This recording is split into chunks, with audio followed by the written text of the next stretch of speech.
Alright, excuse me, I'm a little sick, but we'll try to get through this. Basically, there were 20,229 Aggies who served during World War II. Of these, 14,123 served as officers, more than any other school, including the combined totals of the United States Military Academy and the United States Naval Academy. I'm honored to partake in such a program which develops strong leaders. Before I begin, here are my sources. Texas A&M University Corps of Cadets wiki page, the history page, an interview with my former fire team leader Marco Benitez, a quote from Phil Jackson, and a dictionary.com reference on integrity.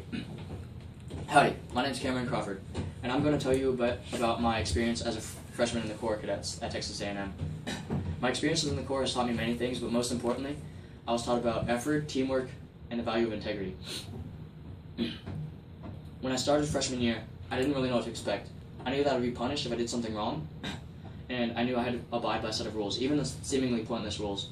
And if I broke the rules, I knew I would have to do push-ups or something similar to that. At first, I tried to skate by and fly under the radar. I tried to go unnoticed. I did just enough to pass, but not really gain any praise from my upperclassmen. This really backfired. In the Corps, there's a saying called putting out, which basically means that this person is doing their very best at whatever they do at that moment. If it was a workout, the upperclassmen wanted you to hit muscle failure. If it was an inspection, they wanted the room to be perfect with no room for error and everything in its proper place. My fire team leader, the sophomore directly responsible for me, once held a meeting with us one week. He said that Dawson, a buddy of mine, was doing great and really didn't need any special treatment. He also told Aaron Eckhoff, the third freshman in the fire team, what he really needed to work on and improve on.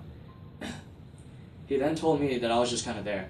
I didn't really impress him or disappoint him, and he explained to me that if I didn't change my mentality, I would never improve and learn what it takes to be a better leader. I then realized what was needed to be done. Just doing the minimum doesn't make a good leader.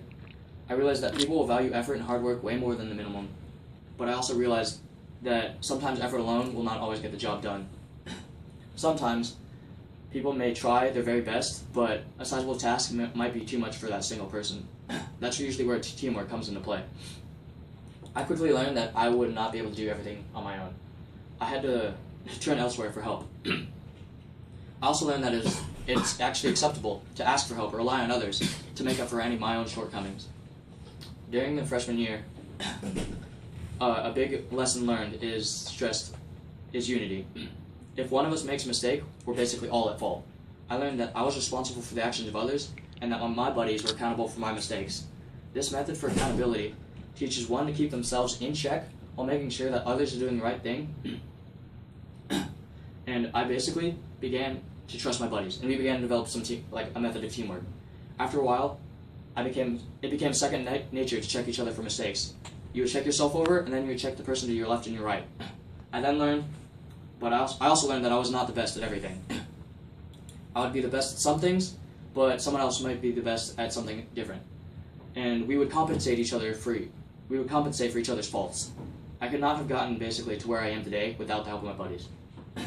This concept's easily represented by the quote, to quote Phil Jackson, "The strength of the team is each individual member. The strength of the member is the team." Through unity and teamwork, I learned to hold myself accountable for my own actions. Excuse me. Integrity is defined as adherence to moral and ethical principles, soundness of moral characters, or honesty. In my own terms, it basically means you're always doing the right thing, even if no one is looking. In order to have integrity, I must hold myself accountable and stay true to my morals. I learned during my time in the Corps of Cadets, staying true to your morals and following the rules is actually kind of already expected of you. When no one's looking is when it becomes tempting to compromise and take shortcuts. And if you choose to compromise and take those shortcuts, I believe you're really only hurting yourself. By sticking to a set of virtues and following the rules, you are teaching yourself discipline. And when I discipline myself, I'm holding myself accountable. This reinforces a positive habit. The positive reinforcement is key, to creating a strong moral integrity. I've learned that doing the right thing when no one is looking carries over to everyday activities. Again, integrity is defined as an adherence to moral and ethical principles. I witness people with strong and weak moral character. A person with strong sense of integrity will make better choices than a person who doesn't, and the person with strong moral integrity will hold themselves to a higher standard. And I've learned to hold myself to that higher standard. Being in the Corps Cadets as a freshman has been one of the most hardest things that I've ever had to do. But I would not have done anything differently. The Corps of Cadets at Texas A&M has taught me the importance of putting forth effort. As a freshman, I learned the importance of teamwork and that it is acceptable to rely on others and have others rely on you. I learned that in order to have integrity, I need to discipline myself and keep myself accountable for my own actions. All the lessons has helped me become who I am today, and I'm continuing to learn during this current year where I am now leading my own freshmen just like the fire team leader before me. Thanks, and Gig'em. Gig'em.